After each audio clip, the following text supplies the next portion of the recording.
Everybody come see us on tour. We'll be in Columbus, Dayton, Cleveland, Cincinnati, Lexington, Kentucky, Burbank, California, and Honolulu. Go to jimmydore.com for a link for tickets. So, Scott, you have a Substack here, and you wrote this piece, Why Matt Gaetz Matters. And you wrote on your Substack, which is called Scott Ritter Extra. Everybody should check that out, obviously. President-elect Donald Trump has nominated Matt Gaetz to be the next Attorney General of the United States. Many Americans are appalled and offended by this choice. I find it one of the best nominations made by Trump. Let me tell you why, and please take note, it is personal. Don't worry, Scott, I'm not going to make you sit through the whole article, but I did assemble some highlights. Oh, look, a special guest, special friend of the show, Jimmy Dore is here. Hey, how is it? Jimmy, Malcolm didn't give me a bio for you. I didn't know how to introduce you. No, that's okay. I'm here to make sure there isn't any profanity. Oh. And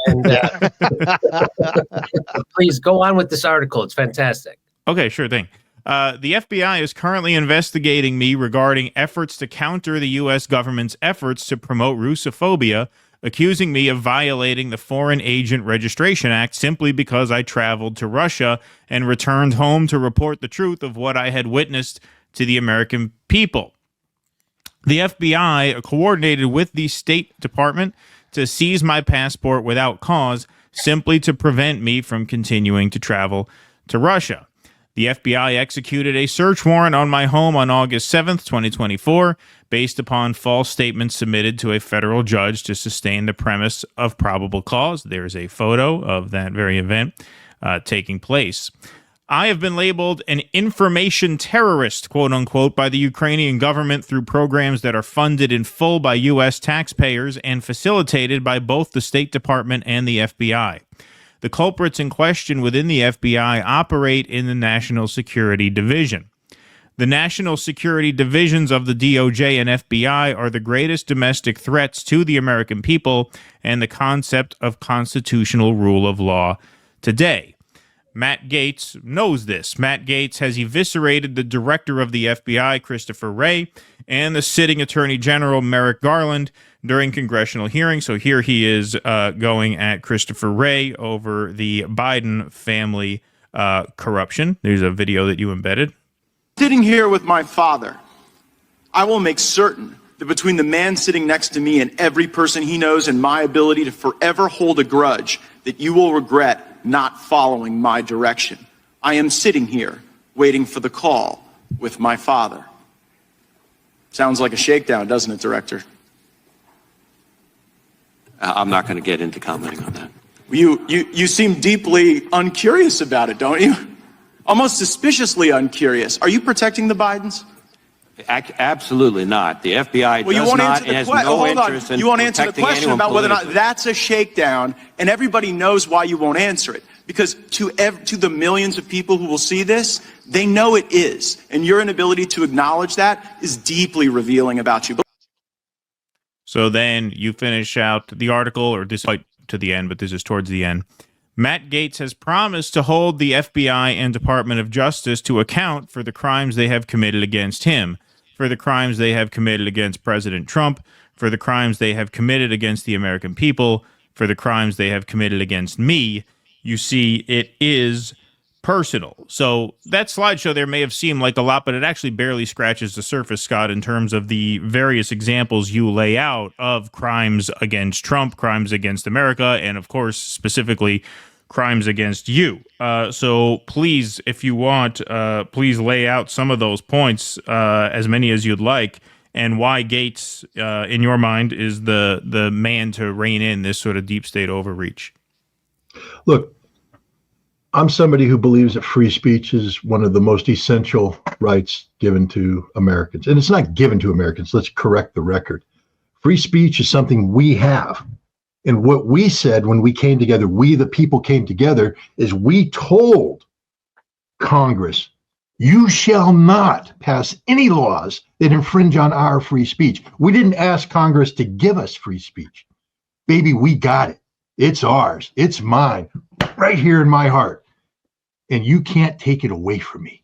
And that's why we wrote the First Amendment. Congress shall not pass any laws that infringe on free speech or a free press.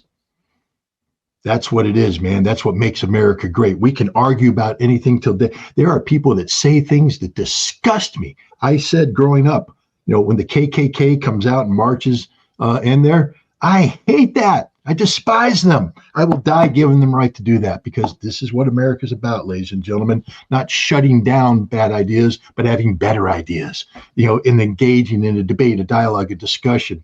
But the United States government has decided that that's not the case. You see, in 1998, I resigned from my job as Chief Weapons Inspector at the United Nations. I resigned to expose the malfeasance and the dishonesty of the U.S. government. I was told by the CIA station chief in New York that if I submitted my letter of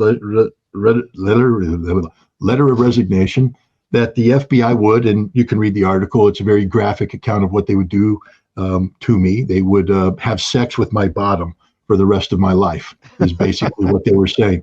And they weren't joking, because immediately that night, the FBI revealed an investigation they had against me, calling me a spy for Israel. It's funny, because the program that they were accusing me of being a spy for was a program approved by the CIA in 1995 in a meeting in the Princeton Club in downtown Manhattan, attended by the CIA, me, and State Department officials, where we agreed on a certain protocol where I would take material to Israel to be jointly developed by the Israelis and myself to find out where weapons of mass destruction were hidden. But somebody in the CIA got angry because I was doing a better job than they were. I was getting access to Israeli information. They weren't. I was finding weapons of mass destruction that they didn't want me to find, because they never wanted to disarm Iraq. They wanted to get rid of Saddam Hussein. And if I did my job, we'd have to lift sanctions, and that complicated things. So shut Ritter down. And they did. And when I spoke out and resigned, they said, you can't resign because you know too much. You know all the secrets. You know everything, and you'll destroy us, and we will destroy you. And that's what they did. The Southern District of New York, Mary Jo White didn't lose a case. When she came after you, you were dead. They were charging me with a crime, the penalty of which is death. I beat it because I wasn't guilty, but it took 3 years and a whole bunch of money to hire a good lawyer to go through, because you don't want to get involved in federal legal cases, ladies and gentlemen. They can tie you up 6 ways from Sunday. They make it impossible. But I persevered. But they made it impossible for me to hold a job. And then I dared go out and make a movie, a documentary film, to try and shut this thing down. The FBI came at me hard on that one too. Again, trying to do what they said they were going to do. They've been doing that for 30 years. For 30 years, the FBI, they have told my wife that they will destroy her and destroy her family if she doesn't betray me, turn me in. She said, turn him in for what? Well, they want to make something. They've been going at me for 30 years. What's happening now, this Russia thing, is just the latest manifestation of a 30-year campaign by the FBI to bring me down. For what crime? For telling the truth. One of the things the FBI did when they came in my house is they stole my archive. The search warrant was only for electronics, but they went down and they found my archive, tens of thousands of pages of documents. You know why the U.S. government couldn't contradict me on Iraqi weapons of mass destruction and disarmament? Well, it wasn't just that I did the job for 7 years and ran the intelligence program. I had the receipts, all of the receipts, every single one. When Madeleine Albright said, Scott Ritter doesn't know this, I had the minutes of the meeting where I was there, where everything was discussed, because I was involved in everything. That archive enabled me, empowered me to stand up to the United States, because they couldn't go against the receipts. They just stole it. They took it all. They took the truth. Those receipts are gone. Everybody come see us on tour. We'll be in Columbus, Dayton, Cleveland, Cincinnati, Lexington, Kentucky, Burbank, California, and Honolulu. Go to jimmydore.com for a link for tickets.